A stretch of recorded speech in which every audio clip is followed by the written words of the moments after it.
By the way, it turns out I have a golf trip with my boss this weekend. So I'm leaving all the moving preparations to you. There seem to be a lot of procedures to take care of, so make sure you handle it properly. Wait, what? Are you serious? We talked about how this weekend would be hectic with the move. And now you're saying you've scheduled a trip?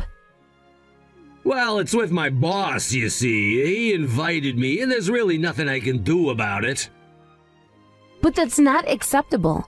It's work-related, and you could have declined the invitation. Don't you think it's important to prioritize family during such a difficult time? Hey, don't speak ill of my boss. He's just looking out for me. I want to get promoted, you know. You understand that, right? I can't keep catering to your whims all the time. My whims? Are you kidding me? This is about our family. It's an important matter. I can't understand how you could even think this way. Why did you agree to go on this trip? I'm the one who can't understand your reasoning. Are you saying I should prioritize you over my job? Seriously, you're acting like a tyrant. It's kind of scary. That's not what I'm saying. Look, Derek, you've been acting strange lately. Ever since we decided to buy a new house, your attitude has changed. You never used to talk like this. What? You're imagining things. I'm working hard to support our family. You should also try to understand my perspective and make some effort. Well, I'm trying my best too. I'm working hard for the family, just like you. If that's the case, then you should be able to understand me too. So instead, I'll have my parents help out. You could take care of everything else yourself. And by the way, I'm heading out for a drinking party now. Wait, another drinking party today? You said you would be home for dinner. I've already cooked.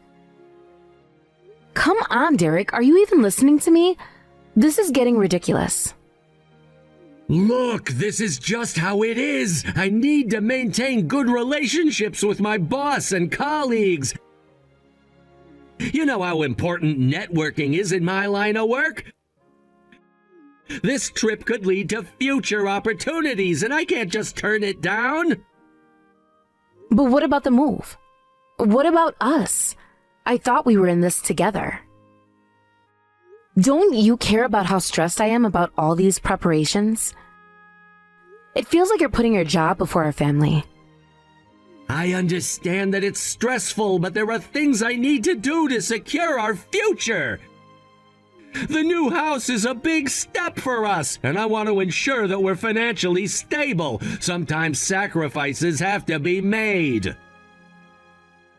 Sacrifices? Is that what you call it? Sacrificing time with your family for a golf trip? I thought we agreed to work together to make this transition smooth for everyone involved. I feel like I'm the only one invested in this process. You know that's not true. I'm doing this for all of us. Can't you see that? I'm trying to build a better life for us. It's not just about the golf trip. It's about my career progression. Derek, your career is important, but so is our family. I need you here with me. I can't handle this alone. I thought we were partners, but lately it feels like you're just going through the motions. Your absence during such a critical time is not just disappointing, it's heartbreaking. Look, I get it, and I do care. I want what's best for our family, too. But you have to understand the pressures I'm under. I'm juggling a lot right now. I want to make sure we have everything we need for our new home and our future. I appreciate that you're trying to provide for us, but what good is it if you're not present? I don't want a life filled with material things if it means sacrificing our time together. I just need you here, supporting me as I navigate this process. I promise I'll be there for you once I return from this trip. It's just a weekend after all. We can tackle the moving preparations together once I'm back. Just give me this time. You don't seem to understand. A weekend feels like an eternity when I'm dealing with everything on my own. I thought we would be sharing these moments, and instead I'm left here to manage it all. It's not fair. I know it seems unfair, but you have to trust that I'm doing this for us. I promise it will pay off in the long run. The more effort I put into my job now, the more secure our future will be. Trust? It's hard to trust when I feel like I'm not a priority in your life. Every time you choose work over family, it chips away at that trust. You might not realize it, but it creates a rift between us. I never meant to create any distance. I care about you and our family more than anything else. I hope you can see that this trip is just a small part of the bigger picture. I just wish you'd see things from my perspective for once. I need you here. Not just physically, but emotionally. It's disheartening to feel like I'm going through this alone. I'm sorry you feel that way. I'll do my best to make it up to you. I'll make sure to be more involved once I'm back. Can you give me that chance? I'll try, but it's difficult. I want to believe that you care, but actions speak louder than words. Please, just think about how your choices affect us. I will, I promise. Just hang in there a little longer. All right, Derek. But I really hope you understand how much this means to me. I need you, especially now. I promise I'll be back before you know it, and we'll tackle everything together. Just try not to worry too much while I'm away. Okay, I'll do my best. But please, think about what I've said. I will. I promise to do better. You know, I saw you getting scolded by your mom again this morning. It's honestly hilarious how she calls you a terrible wife. It just proves that what I've been feeling all along wasn't wrong after all. Well, about that, I just can't take it anymore. Seriously, why do your parents have to live with us? They just moved in without asking and expect to live here with us. It's so frustrating. And what's worse is that I'm treated like some kind of servant. It's unbearable to have to deal with this every single day. If you're gonna be a good wife, you should at least have the kindness to let your in-laws stay in a new home with you.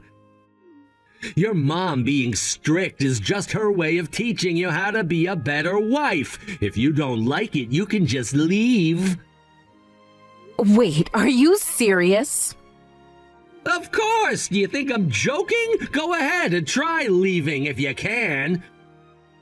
I've already filled out the divorce papers and handed them to you, right?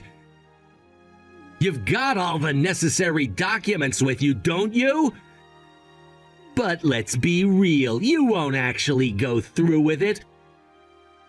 No one's gonna want to pick up a 30-something woman like you, especially not with your attitude. The chances of finding a second husband after a divorce are basically zero for you. Do you really think so? I absolutely do. If you think you can leave, then go ahead and try it. Just know that once you walk out that door, you're never coming back. Thank you. I'll be leaving right away, so goodbye. Wait, what? Hold on! You really aren't being cute right now, acting all stubborn like that. No, I'm not acting stubborn. I really mean it. I'm leaving, so goodbye. You're actually serious? Yes, I am. I've made up my mind. I'm leaving for real. But you You can't just throw everything away like that. What about the life we built together? Life? What life? Living like this, being treated like a maid in my own home? That's not living at all. I refuse to put up with this kind of nonsense any longer. You really think you could just walk out of here and find a better life? Who do you think will take you in? You'll be back before you know it. You don't know that. I'm done with this. I can't keep living in a situation that makes me miserable. I've reached my breaking point, and I deserve to be happy. Sure, go ahead and say that, but you know deep down you'll regret this. It's not as easy as it sounds. What will you do when you realize you've made a huge mistake? It won't be a mistake. I'm ready to take the leap. I deserve to live my life without constantly feeling like a burden. But you're acting impulsively. If you really thought this through, you could lose everything. I'd rather lose everything than keep living this way. I want a chance to start over, to find a life where I'm treated with respect. You're acting like a child, making decisions without considering the consequences. Is this really how you want to handle things? I'm not a child. I'm taking control of my life for once. I won't let anyone dictate how I should live. Fine. Do whatever you want. Just remember, you're the one making this choice. I will, and I'm excited about it. You really think you're going to find a better situation? Yes, I do. Well, good luck with that. Thank you. Just don't come crying back to me when you realize how tough it is out there. I won't. It'll be fine. Hey, Hadley, where the hell are you? Get back home right now! What? We're divorced, remember? So can you stop giving me orders? You don't have that right anymore. What do you mean? You haven't paid the mortgage even once! Am I supposed to pay for everything now? Yes, that's the case. Is that shocking to you? This is your house where you and your parents are living, right? It's only natural that you should pay the mortgage for your own home. I don't understand! Weren't you the one paying for it? No, I wasn't. I noticed something was off with you, and I thought it was strange. So I decided to hold off for a bit and trust my instincts. And sure enough, your parents moved in. To make matters worse, they seem to think I'm some kind of servant, using me however they please, while you're just as useless. I have no money to pay for the happiness of such people. What the hell? I thought I could happily live here because you bought the house! My parents were really happy about it too! I submitted the divorce papers and changed the ownership to your name at that time. Since you haven't paid the mortgage even once, it's all on you now. If you want to keep living here, you should just pay the mortgage yourself. It'll be a tough road ahead, but your paying the mortgage will allow you to maintain your family's happy lifestyle, right? You should completely abandon any naive thoughts about needing my help. You just need to figure it out on your own. There's no way I can afford that! I have various expenses besides my family! Huh? That's just being spoiled. You've been depending on me all this time while using all your money for your own whims. From now on, you'll have to handle everything yourself, from your parents to the mortgage. If you can't do that, then you should give up on having a happy life. It's impossible! I want to go golfing with my boss, too! There's no way I should have to pay the mortgage. I didn't buy the house with this in mind. Then you should reflect on your actions. You have relied on me for everything, from household matters to living expenses, while you've been spending all the money you earned on yourself. The fact that you mistook me for your servant is just your bad luck. What can I do about that? You're the one who's capable and can handle everything. And you don't have any expensive hobbies, so why can't you manage this? I just made you cook because you said you enjoyed it. You've been able to do what you like, right? Huh? Get your facts straight, you jerk. I won't happily cook meals for a worthless person like you who does nothing for the family. On top of that, your mother keeps complaining and trying to adjust the seasoning to her taste, making the food taste ridiculous. After she messes everything up, she blames me for it. You've always been on your mother's side, and if you thought I was enjoying cooking in that environment, then your perception is completely off. That's awful. You didn't have to say all that. I'm just working hard and using that money to have some fun. If I can't get along with my mother, it's your fault. In that case, I'll also use the money I earn for myself. I can't keep spending money on groceries for your parents and wasting my time cooking. I won't be paying the mortgage for a house where such people live comfortably anymore. Why do you have to say it like that? Fine, let's have a talk about this. Talk face to face with your parents. If we do that, we'll definitely be able to understand each other better. Understand each other? That's impossible. And even if we could understand each other, what would that accomplish for me? There's no benefit for me in that. What you want is an understanding. You want to keep using me as your servant to your advantage. You just want to manipulate me, but your words don't resonate with me at all. Why would you think that? I wouldn't bother contacting you like this if I didn't want to try again. I wouldn't send a message like this if I didn't want to get back together. I don't want to get back together with you, and I'll say it clearly. You just want to make me your servant again. Your methods are sickening, and don't think I'm clueless about everything. What are you talking about? You'll understand eventually. Now, let's break this down a bit more. I can't believe you have the audacity to act like this after everything that's happened between us.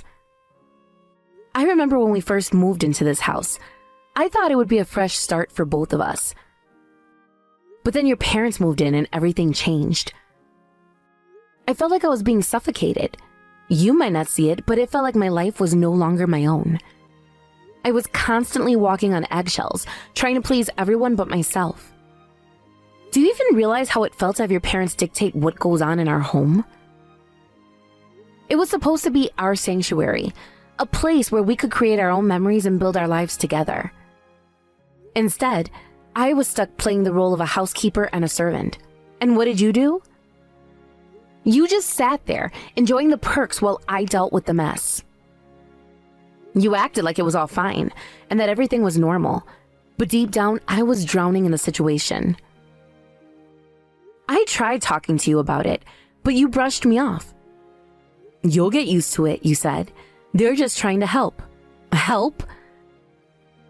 What kind of help is it when I'm the one who ends up doing all the work? I felt so alone in that house, alone in our relationship. The fact that you didn't see that really hurt me. And now you come here, demanding that I pay for a house I don't even want to live in anymore.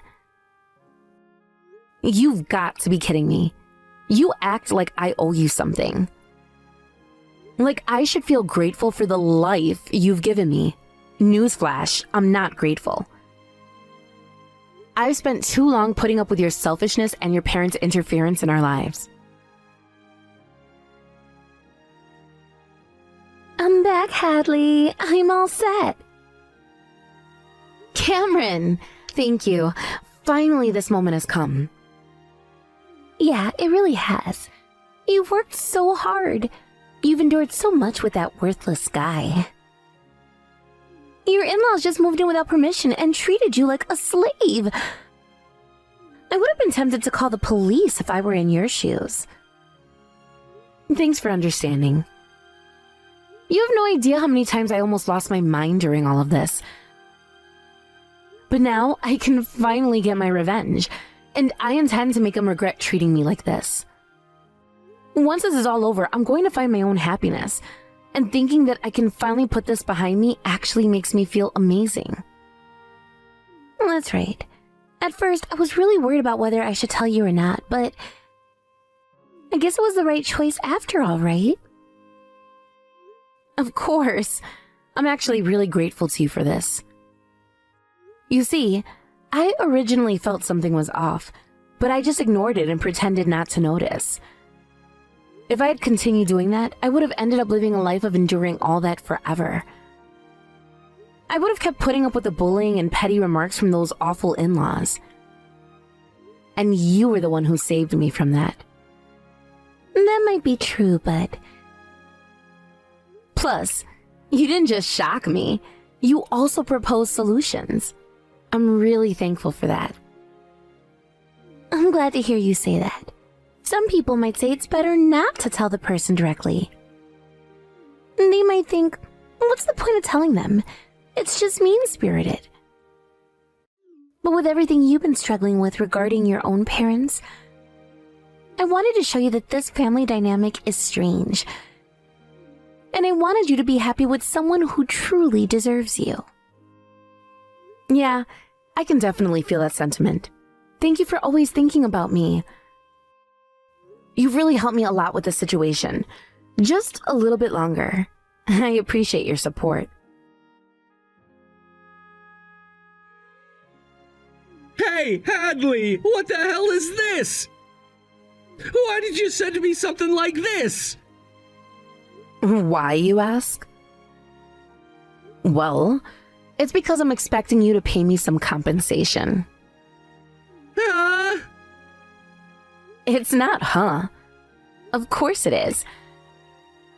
After all, you were involved with another woman while you were married to me. How do you know about that? And why are you sending me this now, of all times? It's not now or later. This is about the time when we were married, so I thought I should settle things properly before cutting ties with you. What the hell does that mean? You send me something like this, videos and photos, and let my parents see them too. It's nothing but humiliation. Oh, is that so? Then maybe you shouldn't have done something that would end up being embarrassing from the start, huh? You adored me and excluded me from your parents' lives, and yet seeing your mistakes revealed should be nothing to worry about. That's a different story. When did you notice all this? I felt something was off from the beginning. However, my certainty changed when my best friend told me she spotted you with that woman at a fancy hotel lounge. What the hell? Why didn't I hear about this? Of course you wouldn't have. While you were off in your own world, my best friend turned pale and sent me proof with photos. She said, "Isn't that Hadley's husband with another woman, enjoying themselves in the hotel lounge? Surely that can't be right." Was it really me? You must be mistaken, right? It was definitely you, clear as day. Do you understand? You wore that outfit when you came home, and I remember how I felt when I chose that outfit for you. That's... My best friend was probably heartbroken over it too. She was conflicted about whether or not to tell me if she was really Hadley's husband, but she decided she couldn't keep pretending not to know when she was with me. She said if I was being deceived, I needed to know the truth and be able to find my own happiness. She even introduced me to a detective. Well, it's not like that's such a big deal. You're just overreacting. You women really have a way of making everything about yourselves. Isn't it normal for a guy to mess up sometimes? Don't try to brush it off like that. And why are you acting like you represent all men? Not every guy is like that in this world. If you're saying that seriously, then you're just a piece of trash. What are you talking about? Your father did the same thing, didn't he? That's why your family fell apart, and you've been playing the victim, always fighting fighting. You said that yourself. You know better than anyone that guys are like that. What are you expecting? So you really are that kind of person, huh? That's right. I grew up in a family like that. Both of them had other partners outside of the family, acting like victims, while I, as a child witnessing this, learned to be suspicious of people. That's why I picked up on your suspicious behavior rather quickly. It's ironic, isn't it?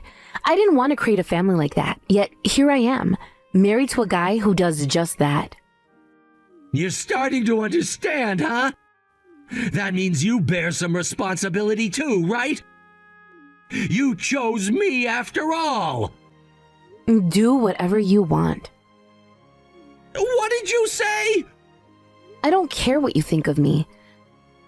Feel free to laugh at me as the poor, foolish woman who was betrayed by you with another woman. And that's the truth after all. I got hurt again because I caught a worthless man.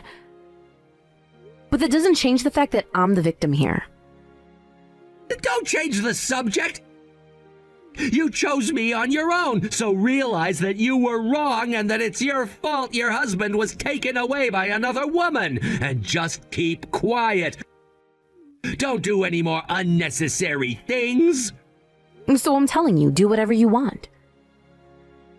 I already knew you were the self-centered type of guy. That's why I believe getting a divorce was the right choice. So, I was prepared for you to come back at me like this. What? Do you even understand?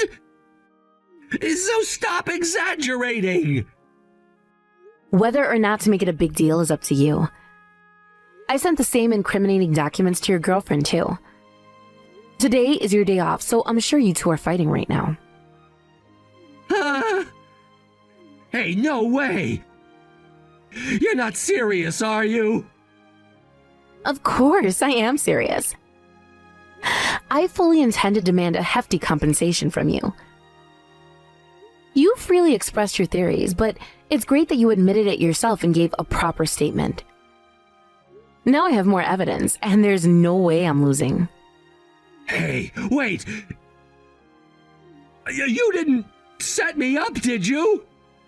You don't need to worry about that.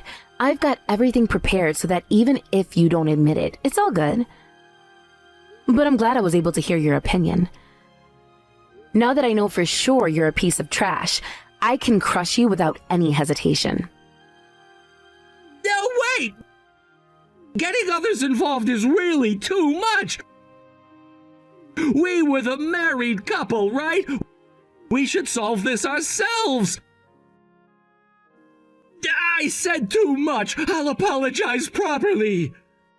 Your apology isn't worth a single penny. You're the one who did something wrong, so you're the one who's going to face the consequences. No matter how much self-centered nonsense you try to lay out, the one who will be laughing in the end is me. You've tormented me for so long. Now it's time for you to pay for your sins and fall into hell. As I looked at Derek, it was clear he was in a state of panic. The once confident demeanor he had maintained throughout our tumultuous relationship was now replaced with an unmistakable sense of dread. He attempted to apologize, trying to express remorse for everything that had happened between us. It was almost comical how desperately he sought forgiveness at that moment. However, I couldn't help but feel that his apology was nothing more than an act of self-preservation. For me, an apology that seemed to be motivated by guilt and fear of consequences held no true value. I had endured so much pain because of his actions, and merely saying, "I'm sorry," would not erase the suffering I had experienced. So, instead of accepting his half-hearted attempt at reconciliation, I firmly asserted my demand for compensation. It was time for Derek to face the consequences of his choices, and I was resolute in my pursuit of justice. The emotional scars he had left on me were deep, and I wanted to ensure that he understood the gravity of his actions. As I laid out my case for the compensation I deserved, I could see the despair wash over him. He realized that he was not in a position to pay me what I was asking for. The truth was, he had not only betrayed me, but had also accumulated financial burdens that he could no longer manage. With a heavy heart, I watched as he grappled with the reality that he and his family would now face the consequences of his betrayal. News quickly spread about the repercussions of Derek's actions. It wasn't long before I heard the whispers about his family's downfall. Unable to cope with the financial strain caused by the compensation I sought, they ultimately lost everything. Their home, their stability, and their sense of security all crumbled as a result of his choices. It seemed fitting in a way. They had treated me like I was expendable, and now they were experiencing a taste of the chaos they had inflicted upon me. I couldn't deny that a part of me felt a sense of satisfaction at the turn of events. Here was a man who had caused me immense emotional turmoil, and now he was facing the consequences of his actions. In a twisted way, it felt like poetic justice. After everything they'd put me through, I couldn't help but think, serves you right. Their descent into homelessness was a stark reminder of how quickly things could change. The very individuals who had once held power over me, who had dismissed my feelings and my worth, were now struggling for basic necessities. It was a bitter irony that I found myself savoring. In the aftermath of this turmoil, I realized that I had emerged stronger. I had fought for my dignity and my right to be heard. No longer would I allow myself to be a victim of someone else's poor choices. Instead, I had taken a stand, demanding what was rightfully mine. It was a powerful realization that shifted my perspective on the entire situation. As Derek's attempts to apologize faded into the background of my life, I found myself contemplating the lessons I had learned from this ordeal. The pain he had caused me had been profound, but it had also ignited a fire within me. I was no longer willing to accept the treatment I had endured. This realization marked a turning point in my journey. I began to focus on rebuilding my life, using the strength I had gained from confronting Derek to propel me forward. I refused to allow his actions to define me any longer. Instead, I set out to create a future that was free from the shadows of my past. I sought support from friends and family, and they rallied around me during this challenging time. Their encouragement reminded me of my worth and helped me see that I was not alone. I began to embrace the idea that I could rewrite my narrative, crafting a story that was rooted in empowerment rather than victimhood. With each passing day, I found myself growing more resilient. I focused on self-care and healing, allowing myself the time and space to process everything that had happened. It was a journey filled with ups and downs, but I was determined to emerge from it all stronger than before. Derek's attempts at reaching out to me gradually faded into oblivion. I had moved on from the need for his apologies or explanations. I was no longer interested in his words. I was more concerned with my own healing and growth. I had learned that I deserved better, and I was committed to creating a life that reflected that belief. As I continued on this path, I found solace in the knowledge that I had taken control of my own destiny. I was no longer a pawn in Derek's game. I was the one holding the pieces. This sense of agency empowered me, and I started making choices that aligned with my newfound values. Derek's downfall, while unfortunate, was a reminder of the importance of accountability. He had taken advantage of my kindness and trust, and now he was facing the repercussions of his actions. I had no sympathy for his plight. After all, he had chosen to betray me. In my heart, I felt a sense of closure. The pain I had experienced was still present, but it was no longer a defining factor in my life. Instead, I began to view it as a catalyst for growth. I had learned valuable lessons about trust, resilience, and the importance of standing up for myself. With each step I took away from the darkness of my past, I felt lighter.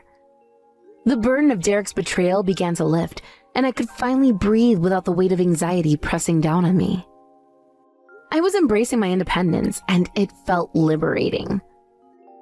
Over time, I realized that this experience had transformed me in ways I hadn't anticipated. I became more aware of my worth and less willing to tolerate disrespect in any form. I had emerged from the fire, forged into a stronger version of myself. Derek's name slowly faded from my thoughts, replaced by a newfound sense of purpose.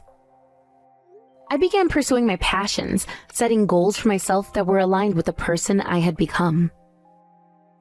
Each accomplishment, no matter how small, was a testament to my resilience and determination. I found joy in the little things, spending time with friends, exploring new hobbies, and investing in my own personal growth. I was no longer defined by my past. I was crafting a future that was filled with hope and possibility. As I looked ahead, I could see a life that was vibrant and full of opportunities. I no longer felt the need to dwell on the negativity that had once surrounded me. Instead, I embraced the idea that I was the author of my own story, and I had the power to shape it as I saw fit. In the end, Derek's downfall served as a reminder that life had a way of balancing the scales.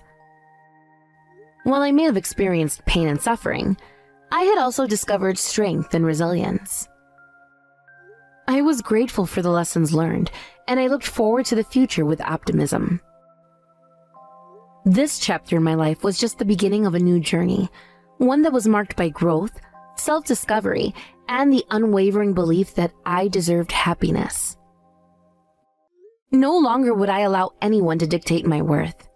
I was taking the reins, and I was excited to see where this journey would lead me. With each new day, I was reminded of my power and my potential. I had weathered the storm, and now I was ready to embrace the sunshine. The future was bright, and I was determined to make the most of it.